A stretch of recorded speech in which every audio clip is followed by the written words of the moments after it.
এই দুইটা টপিক হচ্ছে কি বেশি ইম্পর্টেন্ট, এখান থেকে প্রশ্ন আসে। সো তুমি যদি এই দুইটা টপিক পড়তে পারো তাহলে তোমার পরীক্ষায়ও পারলেও অ্যান্সার করো না, 10-এ 10 পাওয়ার সম্ভাবনা অনেক কমে যাবে। ফিজিক্সের এমসিকিউ কিভাবে সলভ করব, ফিজিক্সের জ্ঞান অনুধাবন কিভাবে করব, কিভাবে কিন্তু এখনো শেষ হয় নাই। অনুধাবন প্রশ্ন পারতে হইলে এখানে সলিউশন দুইটা। এখন দেখা যায় তুমি যেইগুলোর পিছনে বেশি প্রিপারেশন নিছো ওগুলো তোমার ভালো পারার কথা, কিন্তু ওটা আসলে পারছো না কেন? আসসালামু আলাইকুম everyone, welcome to science bakery. সবাইকে ওয়েলকাম করছি আমাদের আজকের ভিডিওতে। আজকে হচ্ছে আমরা এসএসসি 25 এর টেস্ট পরীক্ষার জন্য ফিজিক্স সাজেশনস দিব। তাহলে চলো আমরা আজকে সরাসরি সাজেশনসে চলে যাই।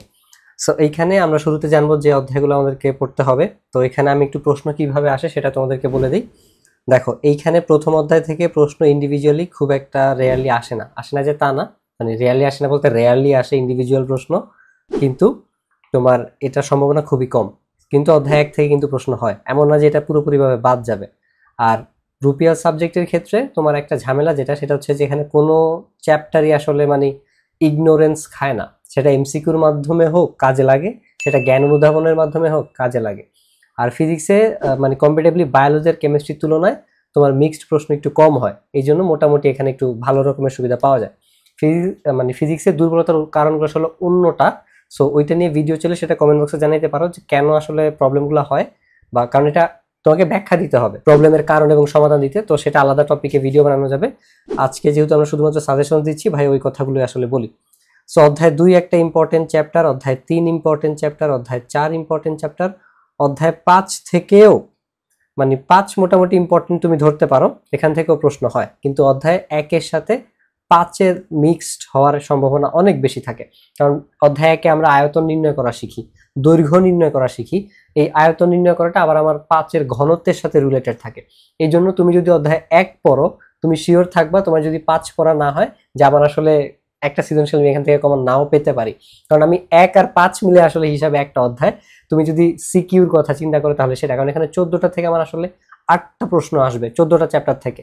তো বাকি 6টা চ্যাপ্টার আসলে বাদ যায় না।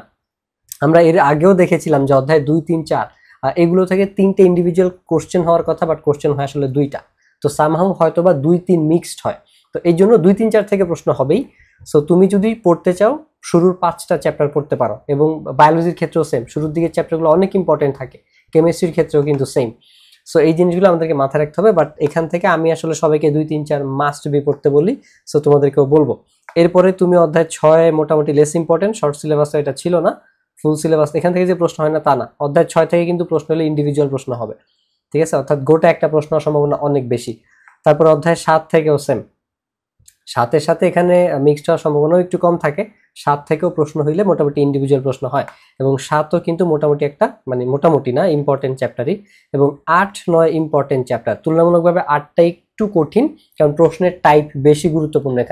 এখানে যে 6টা রশ্মি চিত্র আছে, এই 6টা রশ্মি চিত্র যদি তুমি পড়তে পারো তাহলে খুবই ইম্পর্টেন্ট। এই 6টার মধ্যে আবার ইম্পর্টেন্স আছে বক্রতার কেন্দ্রে থাকলে, কেন্দ্র আর ফোকাসের মাঝখানে থাকলে বা ফোকাসে থাকলে, এবং আরেকটা আছে হচ্ছে তোমার আমার যদি মেরু আর ফোকাসের মাঝখানে থাকে। এই 4টা 6টার মধ্যে বেশি ইম্পর্টেন্ট। এর মধ্যে বক্রতার কেন্দ্রটা বেশি আসে, তারপর হচ্ছে কি আমার মেরু আর ফোকাসের মাঝখানে যেটা, এবং তোমার ফোকাস আর বক্রতার কেন্দ্রের মাঝে যেটা, এই 3টা পজিশন আবার বেশি গুরুত্বপূর্ণ। সো বক্রতার কেন্দ্রেটা গুরুত্বপূর্ণ থাকার কারণ হচ্ছে এখানে আমার তোমার বিবর্ধনের মান 1 আসে, অর্থাৎ আমার যে লক্ষ্যবস্তু আর যে প্রতিবিম্ব দৈর্ঘ্য এই দুইটা সমান থাকে। তো ভাইয়া যেটা মেনলি বলতে চাচ্ছি, অধ্যায় 8 থেকে টাইপ 9 এর তুলনায় একটু বেশি। তোমার এখান থেকে বিবর্ধন আসতে পারে, তোমার এখান থেকে 6টা রশ্মি চিত্র থেকে প্রশ্ন আসতে পারে, তোমার এখান থেকে যে ফোকাস দূরত্বের ওই সূত্র দিয়ে ম্যাথ আসতে পারে, ঠিক আছে? তারপরে দর্পণের যে ব্যবহার, এটা থেকে ওইভাবে এমসিকিউ বেশি ক্রিয়েট হয়, সিকিউ ওইভাবে ক্রিয়েট হয় না।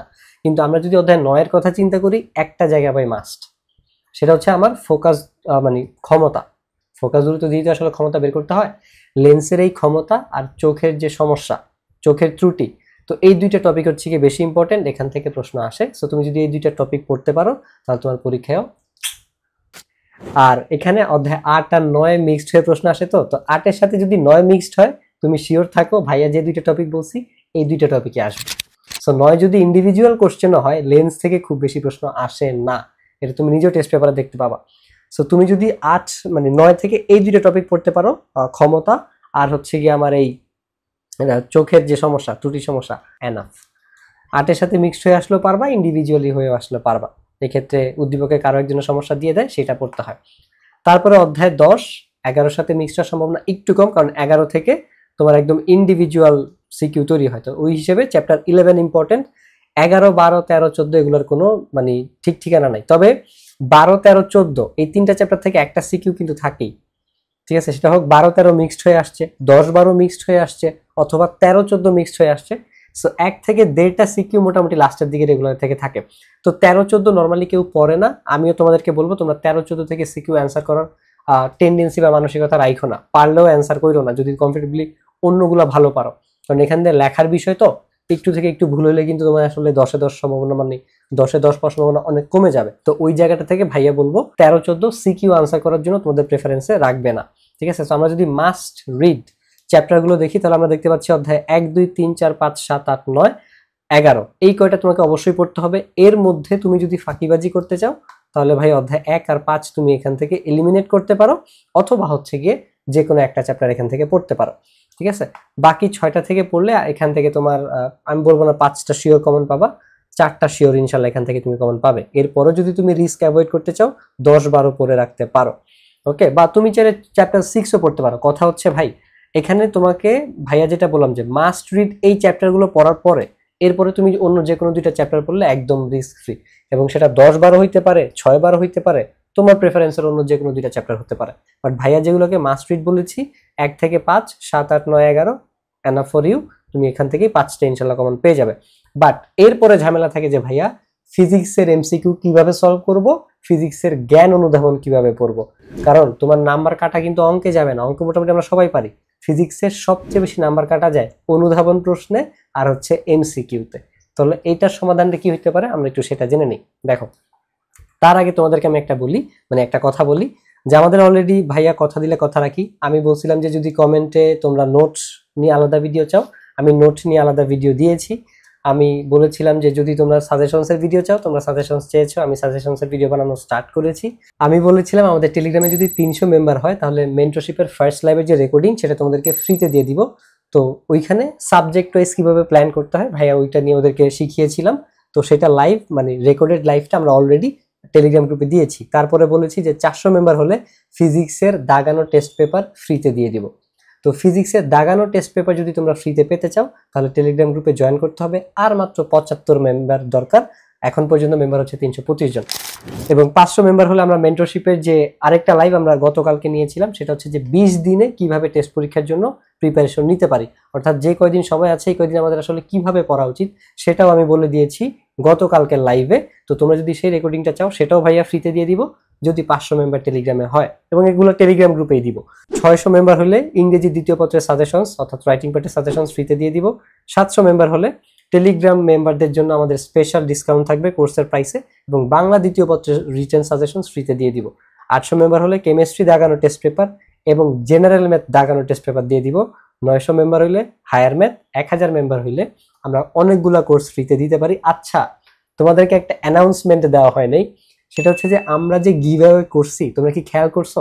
এই যে আমি একটু আগে বড় মুখ করে বলছি যে আমি কথা দিলে কথা রাখি, হ্যাঁ তোমাকে একদম রেফারেন্স টেনে টেনে প্রুফ দেখাইছি।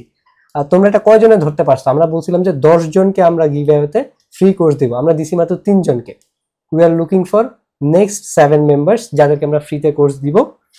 সো কেন বাকি 7 জনকে আমরা আসলে পেলাম না? তোমরা যারা লাইভটাতে কমেন্ট করেছো তোমাদের ম্যাক্সিমামের আসলে তোমরা প্রত্যেকটা প্রসিডিউর ঠিকঠাক মতো ফলো করোনি, অথবা ফলো করলেও আমরা পর্যন্ত সেটা রিচ করেনি। সো যারা করেছিলে তাদেরকে কষ্ট করে আবার একটু করতে হবে। আর যারা জয়েন করতে পারেনি, যেমন আমরা এমনও হয়েছে যে একজনকে কোর্স দিব, ওর প্রোফাইলে গিয়ে দেখি যে ও একটা অর্ধেক কাজ করেছে, পোস্ট শেয়ার করেনি, শুধুমাত্র ভিডিও শেয়ার করেছে। অনেকে ভিডিও শেয়ার করেনি, শুধুমাত্র পোস্ট শেয়ার করেছে। সো এরকম আমরা দিতেই গিয়েছিলাম, বাট তোমরা আসলে সম্পূর্ণ প্রসিডিওরটা ফলো করোনি। সো তোমরা যারা ফ্রিতে কোর্স পেতে চাও, আমাদের গিভ অ্যাওয়ে কিন্তু এখনো শেষ হয় নাই। Let's fix a date, 7th October অথবা নেক্সট ফ্রাইডেতে আমরা এটা করতে পারি। আচ্ছা, আমি ডেটটা তোমাদেরকে জানিয়ে দিব, কমেন্ট বক্সে চেক করবা, পিন কমেন্টে জানিয়ে দিব কবে আমরা আমাদের গিভ অ্যাওয়ে সেকেন্ড লাইভটা করব। কারণ 10 জনকে দেওয়ার কথা বলেছি, দিয়েছি মাত্র 3 জনকে। সো তোমরা যারা জয়েন করতে পারোনি বা প্রপারলি প্রসিডিওরগুলো ফলো করতে পারোনি, তোমরা চাইলে কিন্তু এখনো পার্টিসিপেট করতে পারো। এবার আমরা দেখি যে তোমাদের যে জ্ঞান অনুধাবন সমস্যা, এটার জন্য আমাদের মেন্টরশিপ আমরা অনেক আগেই অনুধাবন প্রশ্নগুলো দিয়ে রেখেছি, সাজেশন দিয়ে রেখেছিলাম। সো তোমরা যদি মেন্টরশিপে আসো তখন সেক্ষেত্রে তো ভাইয়া তোমাদেরকে দিতে পারবো। আদারওয়াইজ এগুলা এখন পর্যন্ত ফ্রিতে দেওয়ার কোনো নিয়ত নাই। টেলিগ্রামে যতই মেম্বার হোক বা যতই সাবস্ক্রাইবার বাড়ুক, সো তোমরা এটা নিতে হলে আদারওয়াইজ আরেকটা কাজ করতে পারো, তোমরা জ্ঞানের মধ্যে টেস্ট পেপারে যতগুলো প্রশ্ন আছে সেগুলো হচ্ছে সবগুলো পড়ে ফেলতে পারো বা সলভ করে ফেলতে পারো। এটা একটা হচ্ছে কি তোমাদের জন্য সলিউশন হতে পারে।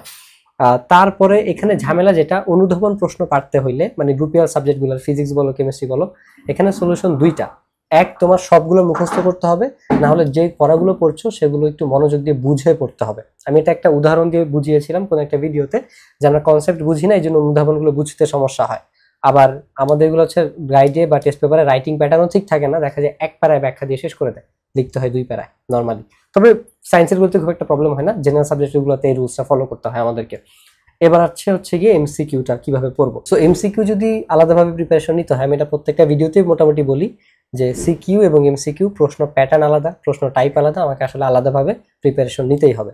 এবং সেক্ষেত্রে তুমি হচ্ছে গিয়ে যে কয়টা চ্যাপ্টার পারো, ভাইয়া মাস্ট রিড যে চ্যাপ্টারগুলো পড়েছি এগুলোর এমসিকিউ পড়ার চেষ্টা করবে, এবং যেগুলো বাকি থাকবে সেগুলো হচ্ছে টেস্টের পরে পড়তে পারো। কারণ এই ক্ষেত্রে আমি ওদেরকে আরো একটা সাজেশন দিয়েছিলাম যে একটা ডায়েরি মেনটেন করা, এই লাইফটা, যে লাইফটা তোমাদেরকে ফ্রিতেই দিয়ে দিব যদি 500 মেম্বার হয়। তো এই ক্ষেত্রে আমি ওদেরকে বলেছি একটা ডায়েরি মেনটেন করতে, সিলেক্ট চুজ ইম্পর্টেন্ট চ্যাপ্টার, যেটা আমাদের মেন্টরশিপের সাজেশনস অলরেডি দেওয়াই আছে। তো ওইগুলোই তোমরা পড়বে, যে কয়টা পারো। এটা বেসিক্যালি আমি 3টা ক্যাটাগরিতে ভাগ করে বলেছি, কারণ সবাই একই টাইপের স্টুডেন্ট না। ইউটিউবে তোমরা যে ভিডিও দেখো এগুলো জেনারেলাইজড ভিডিও, সবার জন্য আমরা কথা বলি। বাট যেহেতু ওরা মেন্টরশিপের স্টুডেন্ট, তো ওদেরকে আমি 3টা ক্যাটাগরিতে ভাগ করেছি, ক্যাটাগরি এ বি সি। তো এখন যেটা বলছি এটা সি ক্যাটাগরি স্টুডেন্টের জন্য বা বি ক্যাটাগরি স্টুডেন্টের জন্য, যে তোমরা হচ্ছে যে কয়টা চ্যাপ্টার পারো সেই কয়টা চ্যাপ্টারের অনুধাবনগুলো পড়ে ফেলো, সেই কয়টা চ্যাপ্টারের এমসিকিউ গুলো সলভ করে ফেলো, যেগুলো বাদ আছে সেগুলো টেস্টের পরে সলভ করে ফেলবে। তাহলে যেটা হবে, এখান থেকে স্ট্রেসটা অনেকটুকু এখান থেকে রিলিফ পাবে। কিন্তু যদি একদমই বাদ দাও, তাহলে দেখা যাবে কোনো একটা জায়গায় তোমার রেজাল্ট খারাপ হয়েছে, সেটা হতে পারে এমসিকিউর জন্য, জ্ঞান অনুধাবনের জন্য। আর কমপ্লিট প্রিপারেশন ছাড়া এক্সাম দিতে গেলে একটা স্ট্রেস এমনিতেই কাজ করে। তখন দেখা যায় তুমি যেইগুলোর পিছনে বেশি প্রিপারেশন নিছো, বেশি ইফোর্টস দিছো, ওগুলো তোমার ভালো পারার কথা, কিন্তু ওটা আসলে পারছো না। কেন? স্ট্রেস। কারণ তুমি জানো তোমার প্রিপারেশন 100% না। তো এখানে একটা ল্যাক অফ কনফিডেন্স কাজ করে, তোমার কনফিডেন্সের অভাব থাকে, তো ওইটার ইম্প্যাক্ট পরে হচ্ছে গিয়ে যে যতটুকু ভালো মতো পড়ছো অতটুকু ভালো মতো অ্যান্সার করতে পারো না। সো এখানে হচ্ছে একটা কাজ মানে ঝামেলা হয়ে যায়। সো টেস্ট পরীক্ষার জন্য কিভাবে আসলে ফিজিক্স পড়া উচিত, আপাতত সময় আসলে 20 দিন। ভাই অলরেডি এটা বলে দিয়েছি যে কিছু চ্যাপ্টার যেগুলো আমি এই ক্লাসে সিলেক্ট করে দিয়েছি, এগুলো যদি তোমার ভালো মতো পড়া হয়, তুমি যদি রিভিশন দাও, পাবলিক হয়, এগুলোই ভালো মতো রিভিশন দাও। তোমার যদি পড়া বাকি থাকে, তাহলে যেগুলো বাকি আছে এগুলোর মধ্য থেকেই তুমি পড়ো, যেই কয়টা পারো টেস্টের আগে শেষ করো, বাকিগুলো টেস্টের পরে পড়ো। এবং বই থেকে পড়ার পরে বা যার কাছ থেকে শিখছো তোমরা, ব্যাচ পড়ো বা টিচার, শেখার পরে তোমাদের কাজ হচ্ছে টেস্ট পেপার সলভ করা। আর আমি তো বলছি যে 400 মেম্বার হইলে আর 75 জন মেম্বার যদি টেলিগ্রাম গ্রুপে জয়েন করে, আমি দাগানো টেস্ট পেপারটা তোমাদেরকে ফিজিক্সের ফ্রিতেই দিয়ে দিব। অর্থাৎ 2টা বিষয় মাথায় রেখে আমি টেস্ট পেপার দাগাই, সব টাইপ কভার করা, ইম্পর্টেন্ট টাইপগুলো কভার করা, দ্যাটস ইট। সো অনেকের এখানে প্রশ্ন থাকে যে শুধু বোর্ড প্রশ্ন করলে এনাফ হবে কিনা। এটাও ডিপেন্ড করে তুমি কোন টাইপের স্টুডেন্ট তার উপর। ঠিক আছে, তুমি যদি কোনো রকমের পাস করা স্টুডেন্ট হও, হ্যাঁ ঠিক আছে, বা টেস্ট পরীক্ষা নিয়ে তোমার কোনো খুব বড় ড্রিম না থাকে, ঠিক আছে, তুমি বোর্ড প্রশ্ন করতে পারো। বাট তুমি যদি একদম টপে নিজেকে দেখতে চাও বা ওইরকম রেজাল্ট করতে চাও, তোমাকে ইফোর্ট এরকম টপ দিতে হবে। তুমি বোর্ড প্রশ্ন সলভ করে ঈদ মোবারক পালন করার মতো সিচুয়েশনে নাই। এটা আমি অনেকবার অনেক পুরোনো ভিডিওতে ব্যাখ্যা দিয়ে বুঝিয়েছিলাম। তোমরা টেলিগ্রাম গ্রুপে জয়েন হলে অনেক কিছু ফ্রিতেই পেয়ে যাবে। আমি ওখানে অনেকগুলো ভয়েস মেসেজ দিয়েছি কিভাবে স্ট্রেস হ্যান্ডেল করতে হয়, সেটা এক্সাম হলে অনেকে স্ট্রেস হয় বা তার আগে প্যারেন্টসের সাথে রিলেশনশিপ, তারপরে ইংরেজি দ্বিতীয় পত্র বা প্রথম পত্র কিভাবে পড়বে, যেহেতু এখানে অনেকের ইয়া থাকে। ওভারঅল অনেকগুলো বিষয়ের উপরে ওখানে ভয়েস মেসেজ দেওয়া আছে, বড় বড় 7-8 মিনিটের 9 মিনিটের। ওগুলা শুনলে তোমাদের অনেক কনফিউশন দূর হয়ে যাবে। আর সবচেয়ে বড় কথা, আমি ফ্রিতে দিলেও লাভ নাই, সবাই সব রিসোর্স ইউটিলাইজ করে না। এখন হয়তো এগুলো ফ্রিতে ভাইয়া দিয়ে দিচ্ছি, কিন্তু যখন নতুন টেস্ট পেপার আসবে তখন সেই দাগানো টেস্ট পেপারটা কিন্তু আমরা ফ্রিতে দিতে পারবো না। সেক্ষেত্রে সবচেয়ে ওয়াইজ ডিসিশন হচ্ছে আগে থেকে মেন্টরশিপটা কিনে নেওয়া। আর এমসিকিউর জন্য চাইলে আমাদের এমসিকিউ কোর্সে ফিজিক্সও আছে, সো দুইটাই এনরোল করতে পারো বা ইন্ডিভিজুয়ালি আলাদা আলাদা এনরোল করতে পারো। সবগুলো ডেসক্রিপশন ভাইয়া নিচে দিয়ে দিব। আর যদি দুইটাই একসাথে এনরোল করো, তাহলে মোটামুটি 400 টাকার ডিসকাউন্ট তোমরা পাবা। সো এই ছিল ওভারঅল আমাদের আজকের ভিডিও। এরপরে কোন সাবজেক্টে সাজেশনস ভিডিও চাও সেটাও আমাকে জানাতে পারো কমেন্টে, বা ফিজিক্স নিয়ে যদি তোমাদের কোনো প্রশ্ন থাকে সেটাও জানাতে পারো। সবাইকে অসংখ্য ধন্যবাদ। আসসালামু আলাইকুম।